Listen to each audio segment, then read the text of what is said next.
Noah Kensington est né avec une cuillère en argent dans la bouche, entouré de luxe et des meilleurs médecins que l'argent puisse payer.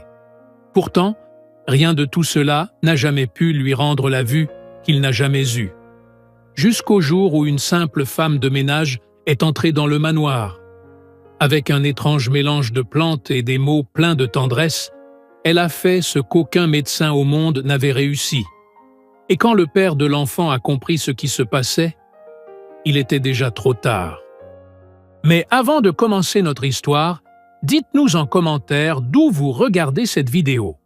On adore découvrir jusqu'où nos histoires voyagent. Noah était assis près de la fenêtre de sa chambre lorsqu'il entendit le bruit familier des voitures arrivant devant le manoir. Le claquement des portières, des pas précipités sur le marbre du hall d'entrée et des voix basses en train de discuter. Encore des médecins, pensa-t-il, en posant le bout de ses doigts sur la vitre froide. À 12 ans, il avait déjà perdu le compte du nombre de spécialistes qui étaient passés dans cette immense maison. « Monsieur Noah, votre père vous demande, » dit Martha, la gouvernante, en posant doucement la main sur son épaule, comme elle le faisait toujours avec délicatesse. Le garçon poussa un profond soupir et se leva du fauteuil rembourré où il passait la plupart de ses journées. Il connaissait chaque marche de l'escalier en marbre importé, chaque courbe de la rampe dorée, chaque tapis perçant recouvrant les marches. Le manoir des Kensington comptait 32 pièces, 7 salles de bain, une bibliothèque remplie de milliers de livres qu'il ne pourrait jamais lire, et un jardin de 2 hectares. Pour n'importe qui d'autre, c'était un palais. Pour Noah, c'était une prison luxueuse où ne résonnaient que ses propres pas solitaires. Alexander Kensington se trouvait dans le grand salon, celui au plafond de 6 mètres de haut, orné de tableaux inestimables, en train de discuter avec un homme à la voix grave et à l'accent raffiné. Noah reconnut immédiatement le ton. Un autre médecin, sans doute venu de l'étranger. Encore un spécialiste dans lequel son père plaçait tous ses espoirs, et beaucoup d'argent. « Noah, approche », dit son père, sans la moindre trace de tendresse dans la voix. Alexander n'avait jamais appris à parler avec douceur. Ses affaires exigeaient fermeté et autorité, et il traitait son fils comme il traitait ses employés. Voici le docteur Morrison, de Londres. Il est spécialiste des cas rares de ces cités. Il va faire quelques examens. « Bonjour, Noah », dit le médecin en s'agenouillant devant lui avec cette gentillesse professionnelle que tous les docteurs semblaient maîtriser. « Votre père m'a parlé de vous. J'ai lu tous les rapports de mes confrères. Voyons ce que nous pouvons découvrir, d'accord ?» Noah hocha simplement la tête, sans la moindre attente. Il avait déjà entendu ces mots, ou des versions très proches, des dizaines de fois au fil des années. Ils avaient perdu tout sens, devenu un simple bruit de fond dans une vie pleine d'espoir brisé. Durant l'heure et demie qui suivit, il subit les mêmes examens que toujours. Des lumières vives pointaient directement dans ses yeux, des appareils émettant des bruits mécaniques étranges, les mêmes questions répétées. « Voyez-vous quelque chose? Des ombres? Ressentez-vous une douleur ?» Le rituel était toujours identique, comme si tous les médecins suivaient le même manuel. « Je suis désolé, monsieur Kensington », déclara le docteur Morrison après avoir terminé tous les tests, sa voix empreinte de déception professionnelle. « Le cas de votre fils est vraiment extraordinaire et complexe. Il n'y a aucun dommage physique visible. La structure de l'œil est parfaite. Mais quelque chose que nous ne comprenons pas encore l'empêche de voir. C'est comme s'il y avait un blocage, que la médecine ne sait pas encore expliquer. Peut-être qu'avec davantage de recherches, de nouvelles avancées. » Alexander frappa violemment du poing sur la table en acajou, faisant trembler les objets décoratifs. « Je ne veux plus entendre parler de recherche. Je ne veux pas de peut-être. Je veux des résultats concrets. J'ai assez d'argent pour acheter n'importe quel traitement, faire venir les meilleurs spécialistes du monde entier. » Noah entendit les pas lourds et agacés de son père s'éloigner dans le couloir de marbre. C'était toujours pareil. Quand les médecins ne rapportèrent pas le miracle qu'Alexander espérait, il se mettait en colère, criait à propos de tout l'argent qu'il avait dépensé, puis disparaissait pendant plusieurs jours dans ses bureaux ou en voyage d'affaires, laissant son fils seul avec ses ténèbres et ses questions sans réponse. Ce soir-là, Noah était à nouveau à sa fenêtre quand Martha entra avec le dîner sur un plateau d'argent. La gouvernante, une femme d'une 50aine d'années, travaillait dans la maison depuis plus de 10 ans. C'était la personne la plus proche d'une mère que Noah ait jamais connue. « Martha » demanda-t-il doucement, en regardant dans la direction où il pensait qu'elle se trouvait. « À quoi ça ressemble, le ciel ?» La gouvernante s'interrompit dans l'arrangement du plateau et s'approcha de lui. « Il est bleu pendant la journée, mon chéri. Un bleu profond et magnifique, comme la mer dans les enregistrements que ton père t'a rapportés d'Europe. Et la nuit, il devient noir comme du velours, parsemé de petites étoiles brillantes, comme des diamants éparpillés. « J'aimerais tellement voir une étoile, » murmura Noah, sa voix se perdant presque dans le silence de la grande chambre. « Juste une fois dans ma vie. » Martha s'approcha davantage et caressa tendrement ses cheveux châtains, avec une douceur toute maternelle. « Peut-être qu'un jour, mon trésor, peut-être qu'un jour, Dieu fera ce miracle. » Mais Noah ne croyait plus au peut-être, ni au miracle. Il avait grandi entouré de promesses creuses, prononcées par des médecins hors de prix venus des 4 coins du monde, et d'un père persuadé que l'argent pouvait tout acheter, même ce que la science n'était pas encore capable de réparer. Le lendemain matin, Alexander était de nouveau enfermé dans son bureau, passant des appels internationaux à d'autres spécialistes, pendant que Noah descendait prendre son petit déjeuner dans la grande salle à manger. La table pouvait accueillir 20 personnes, mais il mangeait toujours seul à l'une des extrémités. « Papa » dit-il timidement, entendant le bruit des pages du journal qui se tournaient. « On pourrait sortir aujourd'hui ? J'aimerais tellement sentir le soleil sur mon visage et le vent dans mes cheveux. » « Je n'ai pas le temps aujourd'hui, Noah. J'ai 3 réunions importantes avec des investisseurs japonais. Peut-être un autre jour, quand mon agenda sera moins chargé. » C'était toujours un autre jour. Toujours quand mon agenda sera moins chargé. Noah prit son petit déjeuner dans un silence total, n'écoutant que le bruissement méthodique des pages du journal économique que son père feuilletait avec une précision presque mécanique. Il se demandait parfois si Alexander tenait vraiment à lui en tant que fils, ou s'il ne voyait en lui qu'un héritier imparfait, capable de ternir la réputation impeccable de la famille Kensington dans le monde des affaires. L'après-midi s'écoula avec la lenteur habituelle. Noah joua du piano pendant 2 heures. C'était l'une des rares activités qu'il aimait réellement et dans laquelle il excellait. Ses petites mains agiles dansaient sur les touches d'ivoire, composant des mélodies complexes qui traduisaient toute la tristesse, la solitude et l'espoir qu'il n'arrivait pas à exprimer avec des mots. « C'est très beau, comme toujours, monsieur Noah, » dit Martha, qui interrompait invariablement ses tâches pour l'écouter jouer. « Martha, tu crois vraiment que mon père m'aime ?» La question prit la gouvernante complètement au dépourvu. Il lui fallut près d'1 minute entière pour formuler une réponse prudente. « Bien sûr qu'il t'aime, mon chéri. C'est ton père. Il n'a juste pas encore appris à montrer son amour de la bonne manière. » Mais Noah n'en était pas convaincu. Le véritable amour ne devait-il pas se manifester à travers de longues conversations, des promenades dans un parc, des histoires racontées au bord du lit, des étreintes chaleureuses? Pas par des médecins venus de l'autre bout du monde, ni par des chambres luxueuses remplies d'objets qu'il ne pouvait même pas voir. Ce soir-là, seul une fois de plus dans sa chambre silencieuse, Noah posa les doigts sur la vitre froide de la fenêtre. De l'autre côté, il savait qu'il existait un monde entier, rempli de couleurs vives, de formes fascinantes et de lumière dorée. Un monde que son père tentait désespérément d'acheter pour lui, à coups de fortune, mais qui semblait s'éloigner un peu plus à chaque fois qu'un médecin échouait. « Une étoile », murmura-t-il, le front appuyé contre la vitre. « Je voudrais juste voir une étoile briller dans le ciel. » Et c'était une prière simple, désespérée. d'un enfant qui avait perdu tout espoir qu'un vrai miracle puisse encore se produire dans sa vie. Mais parfois, les miracles les plus extraordinaires arrivent sous les formes les plus inattendues et les plus humbles, portés par des gens simples, discrets, venus de nulle part exactement au moment où l'on s'y attend le moins. Le lendemain matin, Noah se réveilla au son d'un bruit tout à fait différent résonnant dans l'immense maison.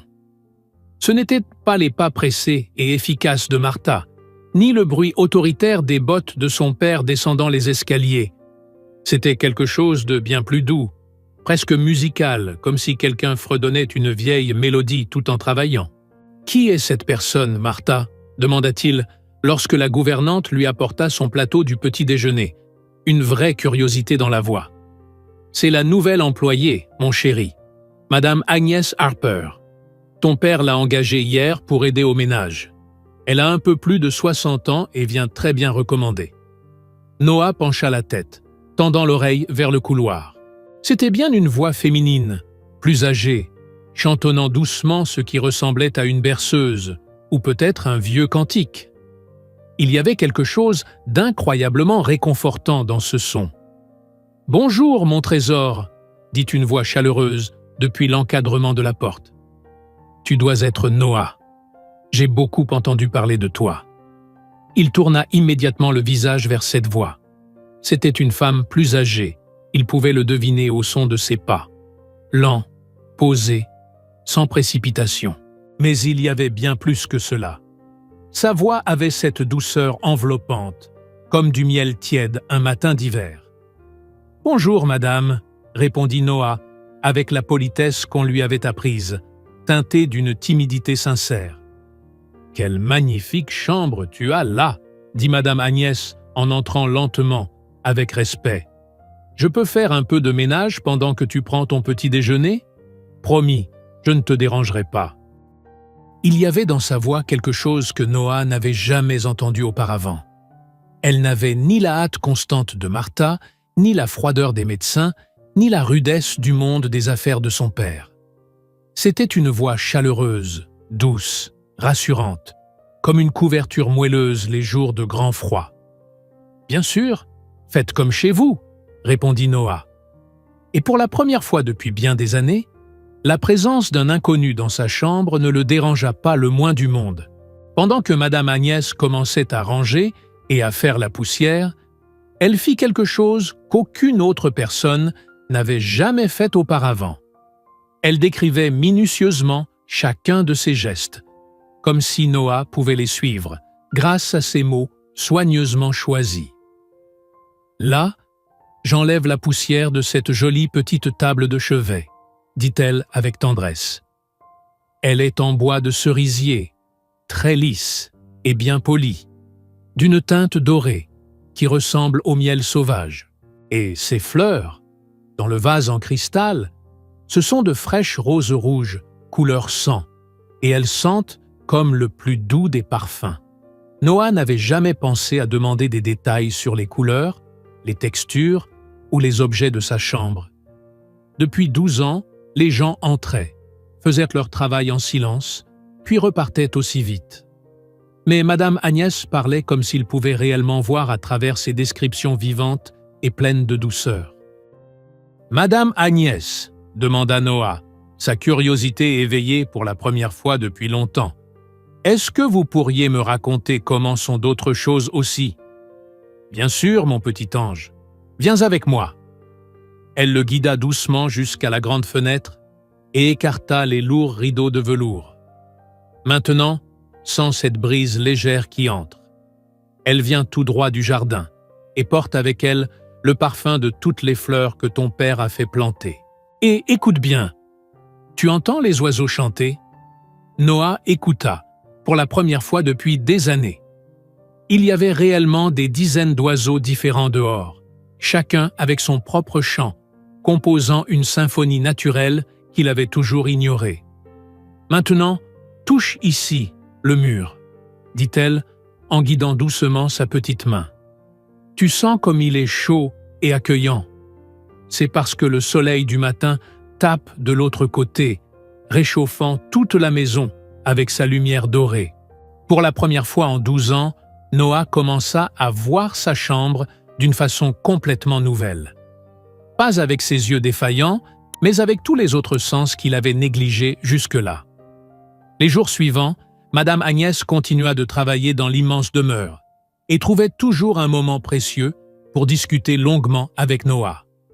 Elle lui apprenait des choses simples, mais merveilleuses, sur le monde autour de lui. « Le sol de la cuisine est très différent de celui de ta chambre », expliquait-elle patiemment alors qu'ils marchaient ensemble dans les couloirs du manoir. « Ici, ce sont des carreaux lisses et froids, qui résonnent quand on marche dessus. Dans ta chambre, c'est du bois, qui produit un son plus feutré, plus doux, comme s'il voulait prendre soin de tes pas. Et le jardin, dehors, il est comment exactement ?» demandait Noah, de plus en plus fasciné et curieux. « Tu veux le découvrir par toi-même » Pour la première fois depuis des mois, Noah sortit de la maison. Madame Agnès le guida avec soin sur les sentiers pavés du vaste jardin, décrivant chaque chose avec une infinie patience. « Ici, nous avons une fontaine en marbre blanc, » dit-elle en posant délicatement la main de Noah sur le rebord frais et lisse. « Tu sens les petites éclaboussures d'eau, et cette odeur sucrée et envoûtante, ce sont les roses blanches que ton père a plantées l'an dernier. Pour toi. » Noah sourit pour la première fois depuis des semaines. Il ne savait pas que son père avait planté des roses en pensant à lui. « Madame Agnès, » demanda-t-il, alors qu'ils étaient assis sur un banc, le soleil tiède caressant leur visage. « Vous croyez vraiment qu'un jour, je pourrai voir avec mes yeux ?» La femme resta silencieuse un long moment, comme si elle choisissait ses mots avec soin. « Tu sais, mon cher enfant, parfois, dans la vie, il faut apprendre à voir avec le cœur avant de pouvoir voir avec les yeux. Je ne comprends pas ce que ça veut dire. Tu es déjà en train de voir, là, maintenant, dit-elle, avec une douceur maternelle. Tu vois ce jardin merveilleux à travers les chants des oiseaux, les parfums des fleurs, la chaleur du soleil sur ta peau. Tu ressens mon affection dans mes paroles et dans le temps que nous partageons. Parfois, mon petit, la vision la plus vraie et la plus importante ne vient pas des yeux. » Cet après-midi-là, lorsqu'Alexander rentra chez lui après une nouvelle journée intense de réunions d'affaires, il vit quelque chose à quoi il ne s'attendait pas. Noah était dans le jardin avec Madame Agnès, assis près de la fontaine, et il riait aux éclats un son qu'Alexander n'avait ni vu ni entendu depuis de très longs mois. « Que se passe-t-il ici exactement » demanda-t-il en s'approchant à grands pas, l'air confus. « Papa !» dit Noah en se tournant vers la voix avec un enthousiasme sincère. « Madame Agnès m'a emmené découvrir notre jardin. Elle m'a parlé des roses blanches que tu as plantées pour moi. » Alexander jeta un regard méfiant à la femme de ménage âgée. « Madame Harper, vous avez été engagée uniquement pour faire le ménage dans cette maison, pas pour vous occuper de mon fils. Cela ne fait pas partie de vos fonctions. »« Je suis désolé, monsieur, » répondit Agnès calmement en se levant avec respect. « Je voulais juste… Papa, s'il te plaît, ne sois pas comme ça. » L'interrompit Noah, visiblement bouleversé. « Madame Agnès m'aide à voir et à ressentir des choses que je n'ai jamais remarquées de toute ma vie. C'est le rôle des médecins qualifiés, Noah, pas d'une simple femme de ménage, » répliqua Alexander, froid comme la glace. « Madame Harper, je vous prie de vous concentrer exclusivement sur vos tâches ménagères. » Le cœur de Noah se serra douloureusement. Pour la première fois en 12 longues années, il avait trouvé quelqu'un qui se souciait réellement de lui, qui avait la patience de lui faire découvrir le monde, et son père était en train d'éloigner cette personne précieuse par orgueil et préjugés. Ce soir-là, une fois qu'Alexander fut monté dans son bureau, Noah alla chercher Madame Agnès dans la grande cuisine. « Je suis désolé pour ce que mon père a dit aujourd'hui. Il n'aurait jamais dû vous parler comme ça. »« Ne t'en fais pas une seconde, mon petit trésor, » répondit-elle, en continuant à laver calmement la vaisselle du dîner. « Ton père veut simplement ce qu'il pense être le meilleur pour toi. Il ne comprend pas encore que parfois, le meilleur remède vient des endroits les plus simples et les plus humbles. Vous allez partir à cause de ce qu'il a dit ? « Je ne vais nulle part si tu ne veux pas que je parte, » dit-elle en s'essuyant les mains, puis en s'agenouillant doucement devant lui pour être à sa hauteur. « Mais je dois te dire quelque chose de très important. J'ai une ancienne recette, spéciale, à base de plantes médicinales, que ma grand-mère m'a transmise quand j'étais jeune. Elle disait toujours que ça pouvait aider les personnes qui avaient perdu la lumière de leurs yeux. » Le cœur de Noah se mit à battre plus vite que jamais. « Ça marche vraiment ? » ?»« Je ne peux rien te promettre, mon ange, » dit-elle avec une honnêteté désarmante. « Mais si tu es prêt à essayer, on peut le faire discrètement, sans en parler à ton père. Du moins au début, le temps de voir s'il se passe quelque chose. » Pour la première fois en 12 ans, quelqu'un lui offrait une vraie lueur d'espoir, sans parler d'argent, de médecins prestigieux, ni de traitements coûteux à l'étranger. Juste une femme simple et bienveillante, avec une recette ancienne à base d'herbes et beaucoup d'amour dans le cœur. « Oui, » dit Noah sans la moindre hésitation, « je veux essayer plus que tout au monde. » 3 semaines entières s'étaient écoulées depuis que Madame Agnès avait commencé, en secret, à appliquer son mélange spécial de plantes sur les yeux de Noah, chaque soir, toujours après qu'Alexander se soit retiré dans son bureau ou soit parti à l'une de ses nombreuses réunions nocturnes. C'était un rituel silencieux, rempli d'espoir, qu'il gardait précieusement secret.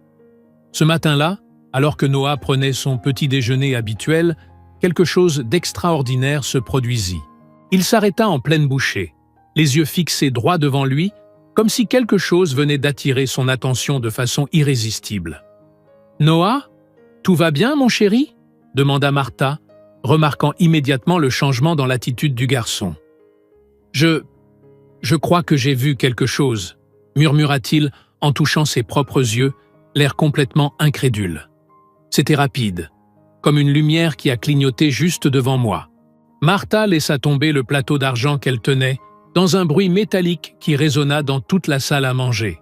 « Qu'est-ce que tu veux dire, mon petit ? Tu as vu quoi exactement ?» Je ne sais pas comment l'expliquer.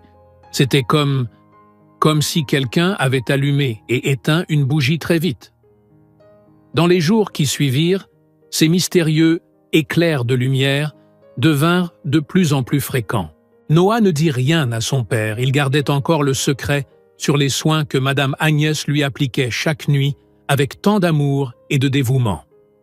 Elle posait la préparation aromatique à base de plantes sur ses yeux, toujours en lui murmurant des mots d'encouragement et de foi.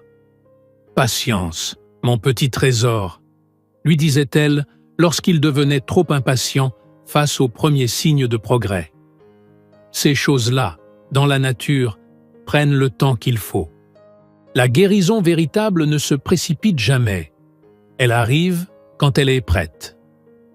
Un jeudi matin, Noah se réveilla. Et quelque chose avait radicalement changé. Quelque chose de très différent de tout ce qu'il avait vécu jusqu'alors. « Martha !» cria-t-il depuis sa chambre, avec une urgence que la gouvernante n'avait jamais entendue auparavant. « Martha, viens vite !» Martha monta en courant l'escalier de marbre, le cœur battant. « Qu'y a-t-il, Noah? Que se passe-t-il ?»« Je peux voir des ombres, de vraies ombres, pas seulement des clignotements de lumière. » Martha resta figée, bouche bée, incapable de croire ce qu'elle venait d'entendre. Noah fixait la grande fenêtre, et il semblait vraiment voir quelque chose de concret pour la première fois en 12 ans. « Il faut prévenir ton père tout de suite, » dit-elle en s'échappant précipitamment de la chambre. Alexander était dans son bureau, plongé dans d'importants contrats, quand Martha frappa à la lourde porte avec un empressement évident. « Monsieur Kensington, c'est au sujet de Noah. Il voit quelque chose. » Alexander lâcha aussitôt tous ses papiers et monta les escaliers à toute allure, 2 marches à la fois. Lorsqu'il entra dans la chambre, il trouva Noah debout au centre de la pièce, tournant lentement sur lui-même, émerveillé, les yeux pleins de fascination. « Noah !» dit-il, la voix tremblante d'émotion. « Papa, je te vois !» Pas très nettement encore, Mais je vois que tu es grand et que tu portes des vêtements sombres. » Alexander resta sous le choc. Après 12 longues années de cécité totale, son fils voyait. La vision était encore limitée, mais elle était bien réelle. « Comment est-ce possible ?» murmura-t-il, s'agenouillant devant Noah, les mains tremblantes. « Je ne sais pas expliquer, papa. Ça a commencé avec des lumières étranges. Et maintenant, tout devient de plus en plus clair. » Alexander saisit immédiatement son téléphone et appela le docteur Morrison à Londres. Le médecin arriva dès le lendemain, avec des équipements médicaux de pointe spécialement apportés pour le cas. Il passa des heures entières à effectuer tous les examens imaginables. « C'est médicalement impossible, monsieur Kensington », déclara-t-il, après avoir terminé la batterie de tests. « Il n'existe aucune explication scientifique connue à ce qui arrive à votre fils. Ses yeux sont anatomiquement identiques à ceux que j'ai examinés il y a 3 semaines. »« Mais il voit, docteur, il voit. » »« Oui, il voit. Et c'est absolument extraordinaire. Et inexplicable. » Les jours suivants, la vision de Noah continua de s'améliorer à un rythme étonnant. D'abord, il distingua les formes et les contours, puis les couleurs apparurent peu à peu. Un jour, il poussa un cri de pure joie en voyant pour la première fois de sa vie le bleu éclatant du ciel. Alexander était fou de bonheur, mais aussi profondément déconcerté et frustré. Il appela des revues médicales internationales, des universités prestigieuses, des sommités du monde entier, désespéré de trouver une explication scientifique au miracle qu'il voyait se dérouler devant ses yeux. « Ce doit être le dernier traitement expérimental que nous avons tenté, » disait-il à Martha, cherchant à se convaincre lui-même. Ou peut-être les exercices oculaires que le physiothérapeute allemand nous a montrés le mois dernier. Mais Madame Agnès continuait de travailler en silence, appliquant chaque soir ses mélanges d'herbes avec la même foi paisible et une tendresse infinie. Noah n'avait rien dit à son père sur les soins secrets. Quelque chose, au fond de lui disait qu'Alexander ne comprendrait jamais cette vérité aussi simple que puissante. Un mardi après-midi, alors qu'Alexander montait les escaliers, il surprit Madame Agnès sortant discrètement de la chambre de Noah, un petit flacon en verre foncé dans ses mains calleuses. « Qu'est-ce que vous tenez là ?» demanda-t-il, d'un ton direct, saisissant le flacon pour l'examiner. « Ce sont des herbes médicinales, monsieur, » répondit-elle calmement, sans le moindre signe de nervosité. « Des herbes ? Quel genre d'herbes exactement ?»« Une recette très ancienne que ma famille utilise depuis des générations, spécifiquement pour les problèmes de vision grave. » Alexander devint instantanément furieux. Son visage se teinta de rouge et ses mains se mirent à trembler de colère. « Vous avez administré des remèdes faits maison à mon fils, sans mon autorisation, sans que je sois informé ? Monsieur, je voulais seulement aider ce garçon. » « Aider ? Vous auriez pu provoquer des lésions cérébrales irréversibles. Vous auriez pu compromettre des années de traitement médical sérieux. Papa, s'il te plaît, arrête ça, » dit Noah, qui avait entendu toute la dispute depuis sa chambre. Madame Agnès n'a absolument rien fait de mal. Noah, tu ne comprends pas la gravité de la situation. Cette femme aurait pu te causer des dommages neurologiques irréversibles avec ces potions primitives de sorcière. Des larmes chaudes montèrent aux yeux de Noah, ses yeux qui voyaient enfin. « Papa, c'est elle qui m'a guéri. Ces plantes ont fonctionné là où tous tes médecins hors de prix ont échoué. Ne sois pas ridicule. C'est la médecine moderne qui t'a sauvé. Ce sont les spécialistes internationaux que j'ai fait venir en dépensant des fortunes. » Alexander était complètement aveuglé par son orgueil blessé et son arrogance. Il ne pouvait pas admettre qu'une simple femme de ménage humble ait accompli ce que les meilleurs médecins du monde entier n'avaient pas réussi en 12 longues années. « Madame Harper, dit-il d'une voix glaciale, vous êtes officiellement renvoyée. Faites vos bagages et quittez ma propriété immédiatement. »« Non !» cria Noah désespéré. « Papa, tu n'as pas le droit de faire ça !» Mais Alexander avait déjà pris sa décision finale et irrévocable. Il ne pouvait pas. ne voulait pas accepter que son immense fortune et son influence mondiale n'aient pas été responsables du miracle de son fils.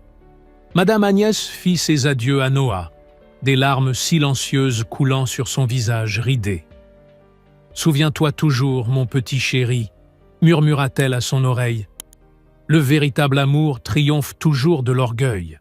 Toujours. » 2 jours après le départ de Madame Agnès, quelque chose d'absolument terrible et inattendu se produisit. Noah se réveilla au milieu de la nuit, criant sous l'effet d'un mal de tête intense. Sa vision, qui s'améliorait régulièrement et de façon spectaculaire, commença à devenir trouble et confuse. « Papa !» sanglota-t-il, désespéré. « Je n'arrive plus à voir correctement. Tout redevient sombre comme avant. » Alexander entra dans un état de panique totale. Il appela des médecins d'urgence, fit faire des examens immédiats, essaya tous les traitements possibles et imaginables. Mais la vue de Noah continuait de se détériorer dramatiquement, heure après heure. « C'est comme si son organisme rejetait la guérison », dit le docteur Morrison, complètement déconcerté. « Je n'ai jamais rien vu de tel en médecine. » Pour la première fois de toute sa vie d'adulte, Alexander Kensington se sentit totalement impuissant et vaincu. Tout son argent, toute son influence mondiale, tous ses contacts puissants ne servaient absolument à rien. Son fils perdait à nouveau la vue à une vitesse vertigineuse, et il n'avait pas la moindre idée de ce qu'il pouvait faire. Cette nuit-là, enfermé dans son bureau luxueux, Alexander admit enfin pour lui-même la vérité douloureuse qu'il avait désespérément tenté d'ignorer.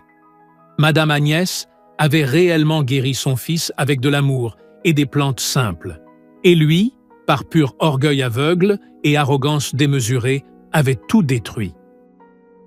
Alexander passa 3 jours et 3 nuits sans dormir une seule minute, errant comme un fantôme tourmenté dans les couloirs vides du manoir, voyant son fils perdre peu à peu la vue qu'il avait miraculeusement retrouvée.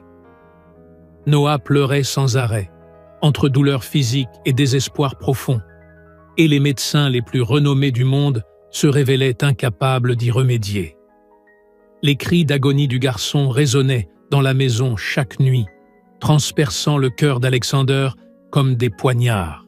Chaque larme de Noah était une accusation silencieuse contre l'arrogance paternelle qui avait détruit le miracle le plus précieux de leur vie. « Martha !»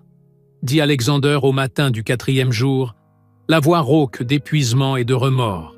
« Vous savez où habite Madame Agnès ?»« Oui, monsieur. » « Pourquoi cette question ?»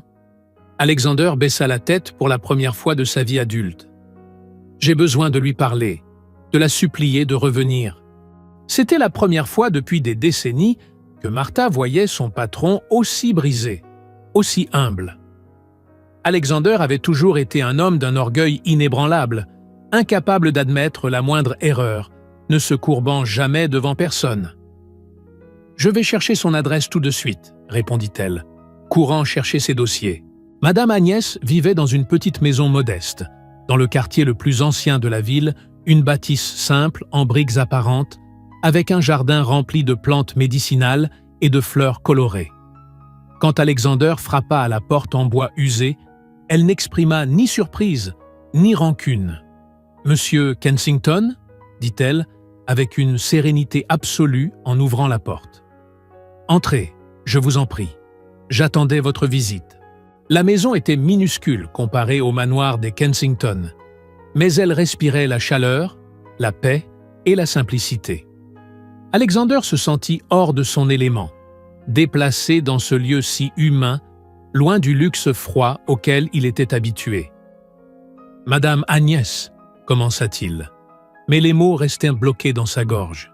« J'ai eu tort, sur toute la ligne. » Elle resta silencieuse, patiente, sans juger, sans presser.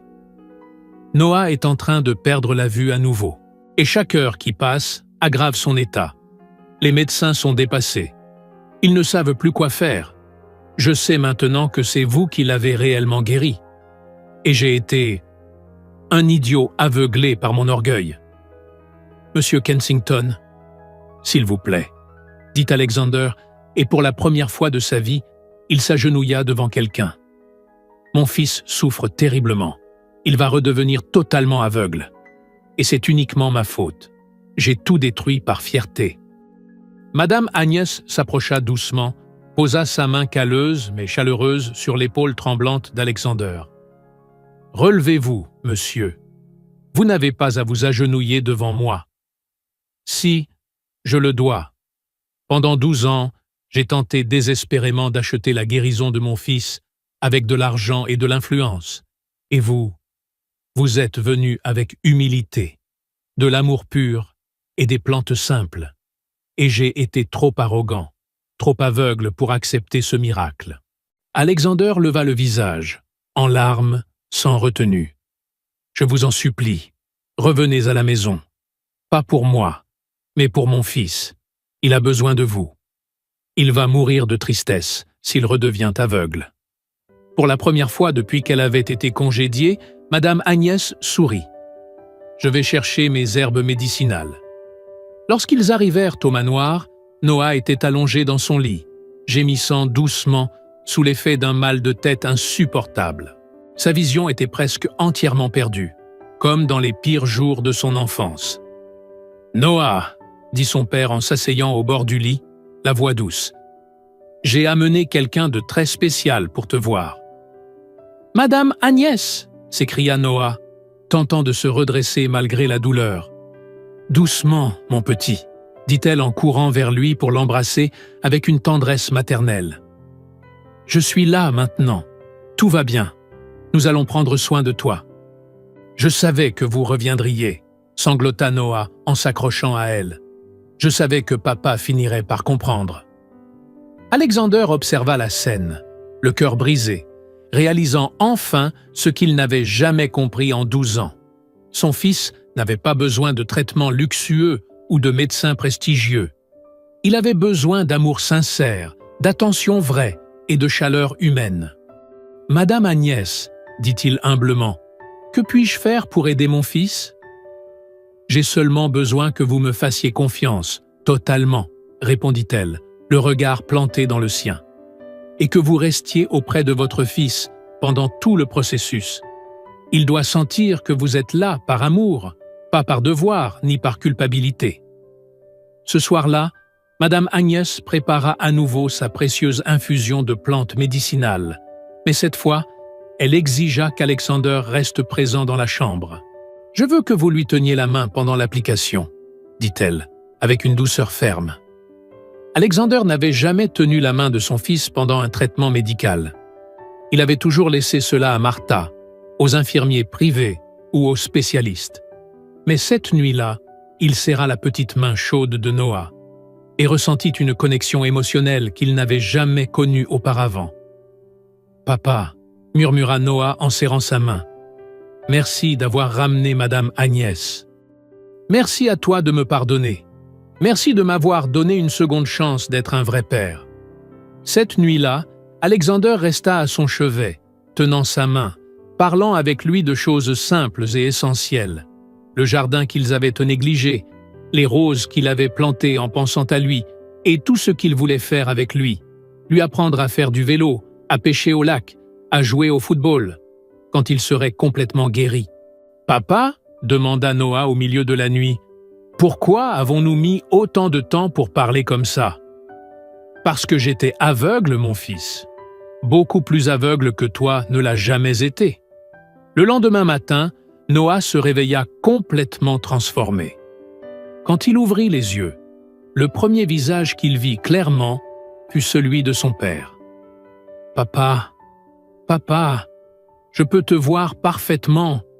Je vois tes yeux bleus, tes cheveux grisonnants. » Alexander apparaissait plus net, plus clair que jamais.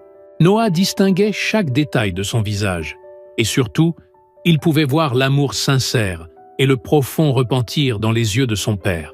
« Mon fils chéri, » dit Alexander en le serrant dans ses bras, « pardonne-moi d'avoir été aussi aveugle et orgueilleux, bien plus aveugle que toi pendant toutes ces années gâchées. » À partir de ce jour transformateur, La vue de Noah s'améliora rapidement et de manière constante. En une semaine, il voyait parfaitement. Mais plus important encore, Alexander avait changé, totalement et à jamais. Madame Agnès continua à travailler dans la maison, mais désormais, elle était traitée comme un membre de la famille.